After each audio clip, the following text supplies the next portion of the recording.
Welcome everyone, this is Pospo. It's the last week of January and here we are for another BRAINCAST for mostly learning from freezing, really freezing London. It even snowed yesterday. Okay, nothing too exciting, but still, we managed to see a bit of snow. Last week, we discussed about the vicious circle of domestic violence and the deleterious effects it has on people's lives with one of the leading experts in the field, Professor Louise Howard. If you missed that, make sure you check the recording on YouTube or the podcast on Spotify. You can thank me later. This week, we switch modes and focus on that thing that makes the world go round. And although, the romantic inside me wants to say love, well, the truth is that the thing that makes the world go round is money. So our guest today is a health economist. What is that, you would ask? Well, we're going to find out all about it. Be patient. She specializes in the economic evaluation of mental health services, currently leading a number of these for services both for young and adult people with multiple psychiatric disorders, from ADHD all the way to schizophrenia.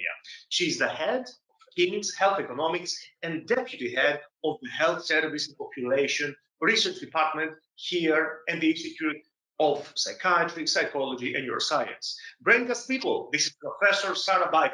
Prof, welcome to BRAINCAST. Thank you very much. It's lovely to be here. It almost, when you get an invitation like this in the time of COVID, it feels like you're wanted. So I'm feeling good.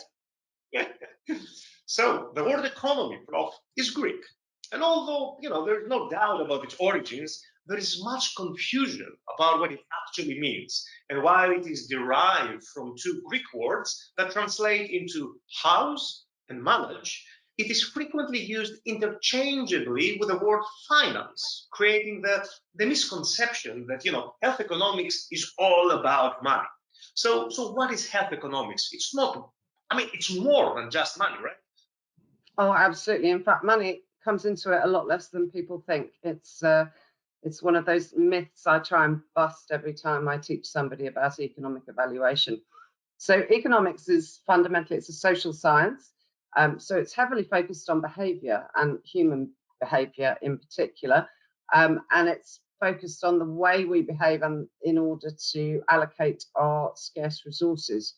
So every society, every country, every area has a limited number of scarce resources. That will include labor, i.e. people, raw materials, natural resources, etc. And we have to decide how we mix those together to create the goods and services that everybody in society wants.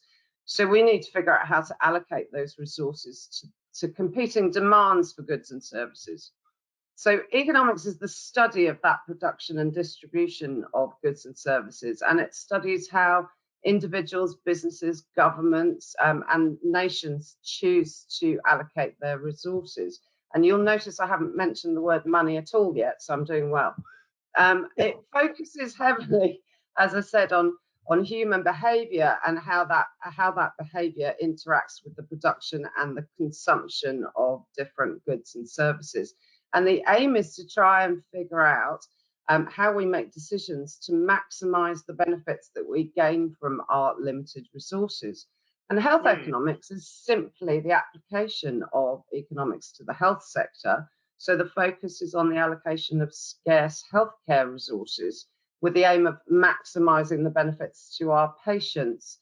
And it's how do we allocate those resources? And I still haven't said money, but I nearly did then, to get the most for our patients. But I'm going to use the word money now. So when was the first time that people started thinking, oh, wait a minute, we are spending loads of money on, I don't know, x-rays. So let's stop ordering so many of them. Good question, but it wasn't quite that simple. So health economics started in the 60s and is largely credited to an American economist and mathematician called Kenneth Arrow, who published a paper that explored what was different, what was a bit odd, a bit weird about the market for health as compared to the market for any other goods and services we might buy. And he highlighted quite a lot of differences that he was trying to suggest with a reason why economists should focus more on healthcare. So, for example, he highlighted that the market for healthcare is often heavily regulated by governments. Governments don't heavily regulate chocolate manufacturers or hairdressers, but they are regulating our healthcare. And so why is that happening? Healthcare is not freely produced, bought and sold in the same way that a Mars bar might be. And there are a number of reasons for this, but perhaps the most critical is the level of uncertainty. So to give a really simple example, when you're hungry, you know that you need some food. We know what food is available, we know how much it costs, and we know what our budget is. And so we therefore make very sensible, rational decisions about what to buy so we're no longer hungry, and within the budget that we have available. Now, if you think about healthcare, we often don't know that we're ill. And even if we do realize we're ill, we often don't know what's wrong with us. Even if we do know what's wrong with us, we often don't know what treatments are available. And even if we're given a list of treatments, we don't know which ones are most likely to work for us. So unlike with the Mars bar example, it's incredibly difficult for us as individuals to make the right decisions for ourselves. And that's why we have such a lot of government regulation. And indeed, we have general practitioners and other gatekeepers who help us to make that decision for ourselves. Because if we were left to our own devices, we'd probably get it wrong, and that would lead to an inefficient allocation of resources. And it may sound like a daft question. And trust me, I have a really good reputation in asking this. But still, why should cost be a consideration when treating people? Yeah, so it's a really good question, and at its simplest, as I said, health systems have limited resources, and so we can only afford to treat a certain proportion of our population. And the resources we have are not enough to treat everybody who needs or wants to be treated for something. So what that means is that devoting your scarce resources to one person necessarily means denying those resources to somebody else. And again, I'm not focusing on cost here. I'm not saying something is expensive. What I'm actually saying is that your decision to treat one patient is effectively indirectly denying another patient the benefits that they could have got from healthcare. So the only alternative is to spend more money, so to stretch your budget. But we all know how hard that is, particularly in the current time. So we in the UK rely on government taxation, and that sets our healthcare limits. To get the taxes increased is not easy. So the only alternative is for individuals to start paying out of their pocket, which some who can afford to will do. So it's fine if you have lots of money, but given that the system itself doesn't have lots of money, you will always end up with inequalities in the system if you just allow people to treat whoever they want to treat without thinking about the losses to other patients. But I would like to think that just identifying that a certain disease is costing a lot of money doesn't necessarily mean that our approach is inefficient and we're just wasting money, right? No, absolutely. So economics is not about how much something costs. We don't come along and compare two ways of treating somebody and say that one's too expensive, you can't provide it. Actually, there are a lot of expensive treatments that we would probably find were cost effective, because they produce either substantial benefits for the patients involved, more benefits than a cheaper intervention, for example, but they might also save money in the future. So, using a really simple example, kidney transplantation is an incredibly expensive way to treat somebody. But by giving somebody a kidney transplant, you are probably giving them way more years of life lived in good health than you would be if you left them on dialysis. So although dialysis may be cheaper, in the long run, you're going to, by giving somebody a transplant, you're going to be saving the costs of future dialysis and any other treatments associated with what is a very chronic long-term condition. So actually, sometimes expensive is good. And actually, in one of your earlier papers, back in 2010, you quote one of the most, cited critiques of health economics. So it's Dr. Louis Levy, something like that. I don't know how to pronounce his name. So I'm not sure I know. So he suggested that a physician who changes his or her way of practicing medicine because of cost, rather than purely medical considerations, has indeed embarked on the slippery slope of compromised ethics and waffled priorities. So, is economic evaluation unethical? Oh, I love this quote, as you have probably gathered. And I also love the debate that it generates. So there's no right or wrong answer to this. Whether you believe economic evaluation is unethical depends heavily on your perspective. It is a social science, after all, and also on the ethical principles that you are focused on, because there isn't just one.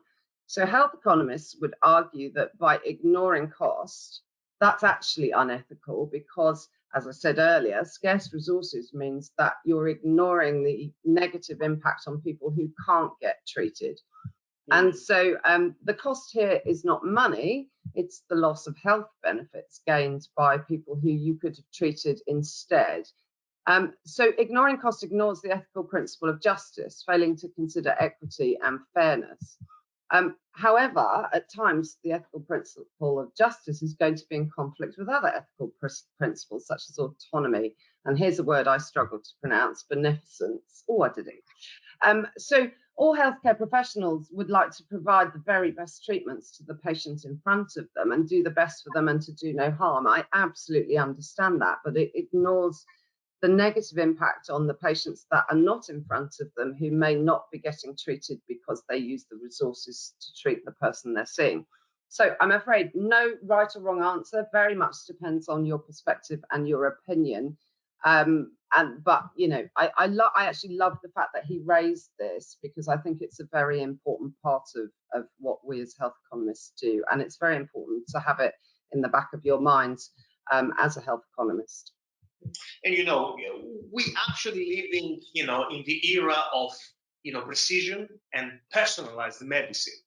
So are patient preferences taken into account in health economics? So if you're talking about economic evaluation, cost effectiveness analysis, which is what I do, then I'd have to say no, but bear with me. So fundamentally, economics it's a societal discipline. It focuses on trying to maximize societal benefit, not individual benefit. And having said that, this isn't just a problem with economic evaluation. I would argue it's exactly the same for clinical evaluation. So fundamentally, our preferred clinical study designs are things like the randomized controlled trial. And they are an attempt to find a single answer for a large population, an average, if you like, across this large sample. So when a clinical evaluation concludes that drug X is more effective than drug Y, that doesn't mean that this is true for everybody in that population. And it doesn't mean that the patients prefer drug X to drug Y.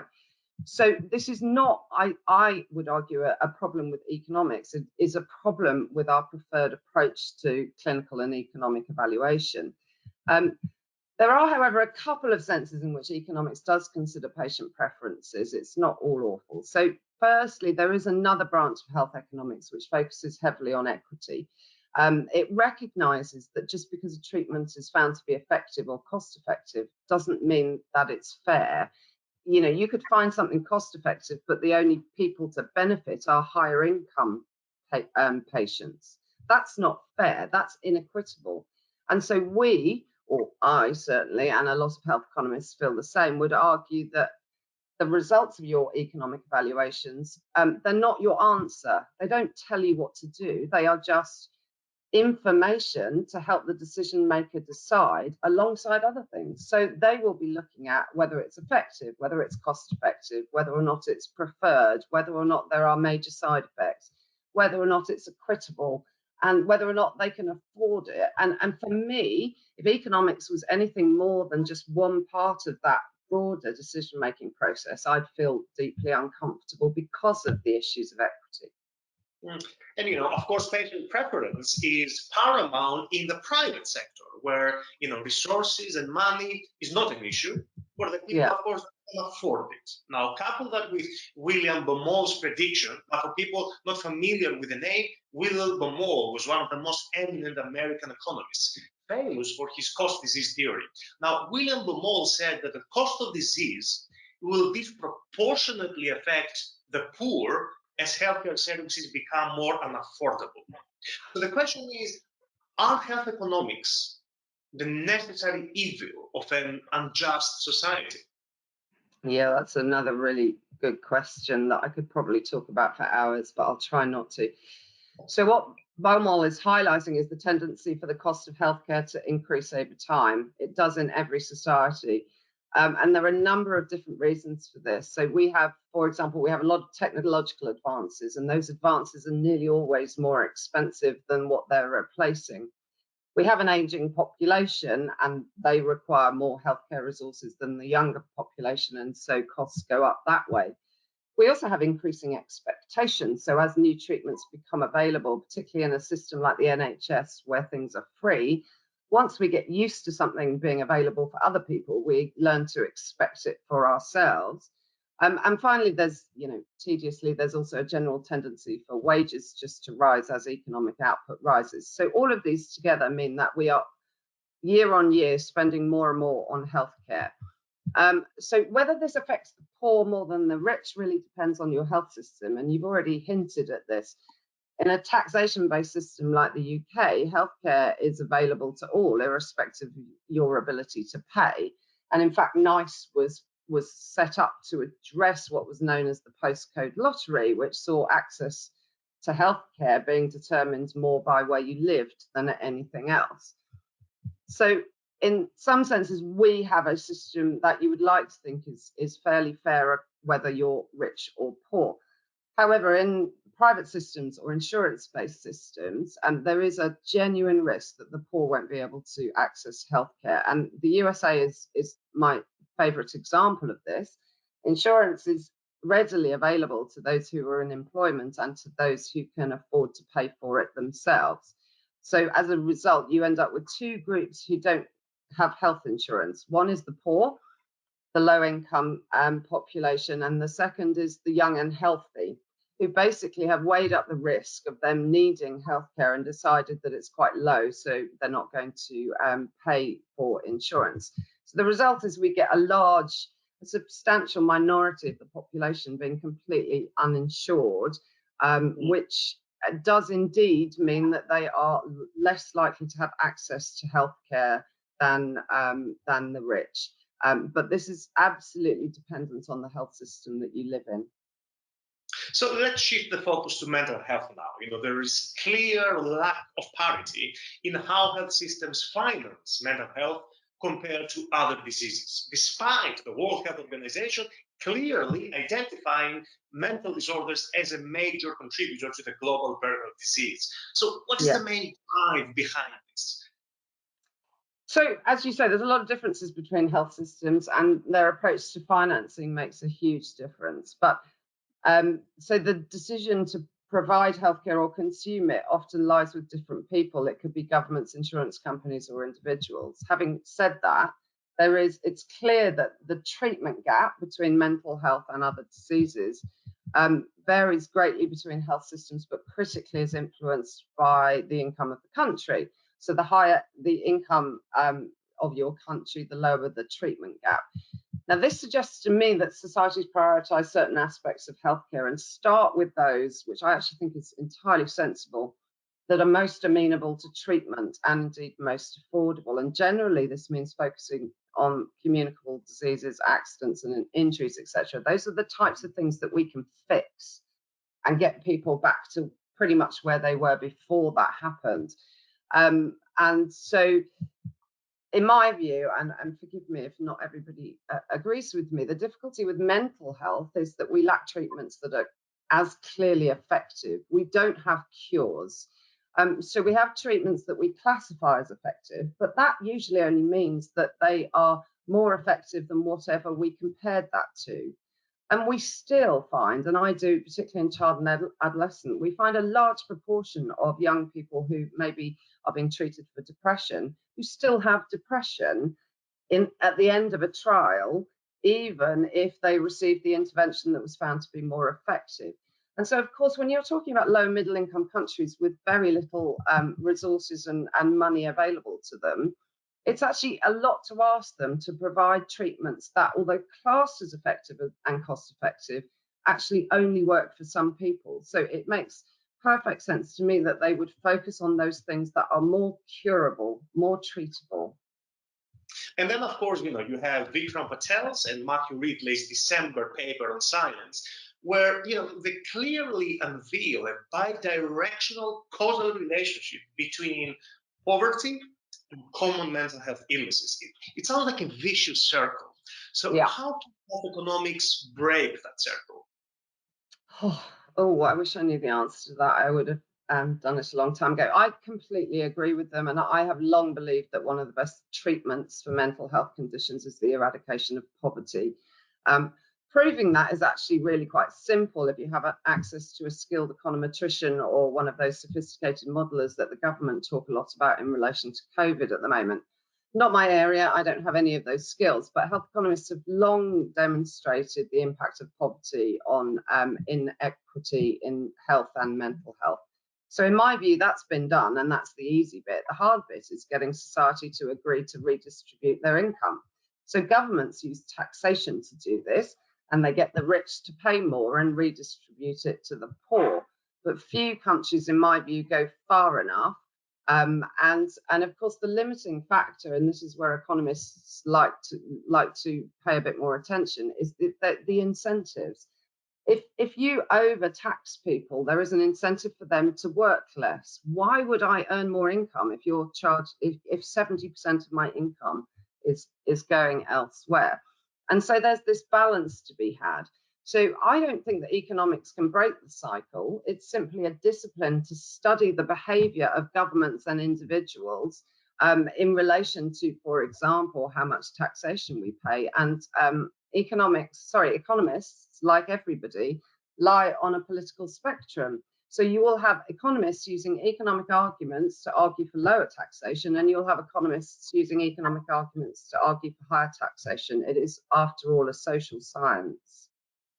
Now, maybe not the answer you were hoping for. But Prof, if there's one thing that's trendier than Joe Biden at the moment is the vaccine. So let's talk a bit about vaccine. Back in 1988, Plotkin and Mortimer wrote that the impact of vaccination on the health of the world's people is hard to exaggerate.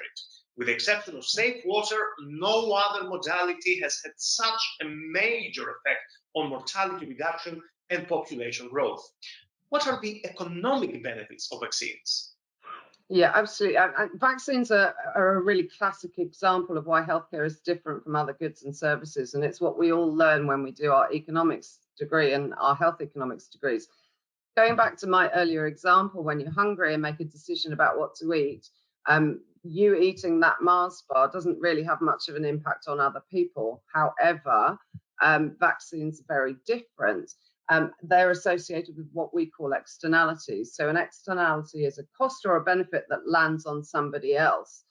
So somebody else is benefiting or incurring costs. So as we hear in the press briefings pretty much daily, vaccines incur a benefit on those around us, not just us as individuals taking the vaccine.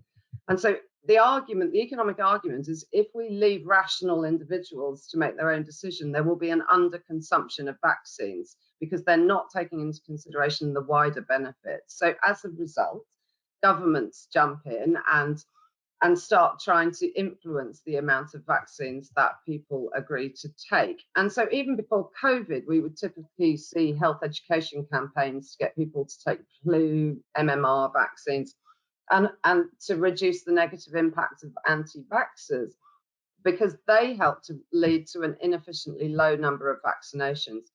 We also have a lot of incentives. So we incentivize our GPs to maximize the number of people that they vaccinate. And that's been going on for years. And this is seeing it playing out now on television live every day, which I love. In a 2016 paper by Bernard Ulch, published in Pharmacoeconomics, they concluded that health economic evaluations on vaccines and vaccination programs should always be considered by decision-making bodies. Now, fast forward to September 2020, and the NIHR Oxford BRC-supported health economic researchers, they published an article highlighting the need for health economists to be involved in the whole vaccination initiative, which, on one hand, I understand and I appreciate, but given the world's state of emergency, so how feasible would that be? And what are the potential risks of not including health economic evaluation in the whole vaccination process, you think? Yeah. So I'll be honest, unlike some of the economists you mentioned, I actually think that the economic argument is pretty clear, as I've just suggested. And so I'm less convinced that we are essential. Given what I said, all the messages about needing to get people to understand the benefit to other people are out there. And that's exactly what a health economist, at least, would want to highlight. But perhaps what economists more broadly are concerned about is the priority given to financial economists. So most of the economic input into the decisions the government has been making have come from the Treasury. And so you can tell that is a real bias towards the financial impact of and state of the economy. So in my view, the risks there are an imbalance in favor of, for example, limiting the lockdowns to protect businesses, which we've seen over the last 10 months or so, and I think is pretty short-sighted. Those countries that lock down quick and lock down hard are the ones that are now out of the worst of it, or have escaped a lot of the worst of it, and their businesses are thriving because they're open. I think that we listen too much to the Treasury's financial view and business-orientated view, and it's actually left our businesses in a worse state than it could have been. And Prof, we mentioned about, governing bodies and, governments, politicians, but, I do feel there is a gap between the people that, you may be talking to, the decision makers, but also yourselves, the health economists, and myself, a clinician. In fact, in a special article on world psychiatry by Martin Knapp and Gloria Wong, I think it was called Economics and Mental Health, it is clear that there are challenges linking, policy, research, and clinical practice. So since we established that it is important that we as clinicians should become familiar with the conceptual frameworks of health economics, can you give us some tips on how we can become more health economic savvy in our daily clinical lives and bridge that gap? Oh, most definitely. I love this. This is what I do. So the first thing you need everybody to recognize is what I've been stressing all along, that by treating one person, you're denying treatment to somebody else. I think if you just have that in your head, you're already thinking like an economist. Secondly, you need to remember that actually economics is there to help you. So like I said, we don't look at your different treatments and say that's too expensive. The answer is no. We actually are brought in to try and help you to prove that your more expensive treatment is cost effective. So, this isn't about expensive, it's about cost effective, which is slightly different. So what we do is we try and help you to assess whether the additional benefits that a new treatment generates are worth the money you're spending on it, and indeed look at whether or not you're saving money further into the future, and that was highlighted in some of the earlier examples. So if you can bear with me, because I think that this is a useful way of explaining it. I've had two conversations with two completely different clinicians in the last week or two, who happened to come to a seminar I gave. They were both looking at areas of treatment and populations who they saw as very complicated, very expensive. So one was looked after children in CAMS and explaining to me that they require far more intensive and therefore more expensive input in relation to both assessment and treatment. And the other this morning was in relation to psychosis patients, early intervention psychosis patients who are still smoking cannabis. Again, a complicated population who are in and out of hospital. So they've come to me because they're saying these people are expensive, and I'm here to help them to try and unpick why being expensive means that actually we do need to spend more on the treatments available for them. And this is the start of a journey which I love having with clinical teams, that may one day lead to being able to prove that the treatments they're talking about are in fact cost effective if expensive. Prof, we run out of time, but I cannot help but ask you one last question. One last question, Yeah. I promise. So the truth is that, economics is like football. The world is full of coaches, people that have strong opinions about, what may work and what may not work. And even Richard Horton, the editor-in-chief of one of the most prestigious medical journals, The Lancet, he tweeted a few years back that economics, second only to management, may just be the biggest fraud ever perpetrated on the world. So what would you say? 60 seconds. 60 seconds. I'd love to say I'm a fraud, but I'm not. So he made some really interesting points, some of which I almost agree with. There were definitely some half-truths, but I think he oversimplified greatly. Can I give you one? The one tweet that he sent that I liked the most was, he said something about the essence of economics is price. And he mentioned that for those in health who argue for access free at the point of delivery, we kill the soul of the economist. Can I just say, this is so not true. I hope that I've made clear in what we've said today that actually, if I thought that what I did for a living would be the death of healthcare free at the point of consumption, I would have changed my profession many years ago. And actually, what I do tries to retain that and tries to help clinicians, providers, commissioners actually demonstrate that the better treatments that may be more expensive are actually worth us spending money on, because as an economist, and I'm nearly finished, our focus is on maximizing societal well-being. It's not maximizing our wealth. BRAINCAST people, Professor Sarah Byford, that is unbelievably helpful and informative, Prof. But next week, we're going to put all the things that we learned today into practice, as we're going to argue that one of the most cost-efficient and effective ways of improving your mental health is, yes, you guessed right, exercise. With us, one of the most highly cited clinical researchers in psychiatry, featured at the New York Times, CNN, Forbes, and of course now, BRAINCAST, the dream of every researcher. Dr. Brendan Stubbs. Until then, Pospo and BRAINCAST for Mostly Learning, over and out.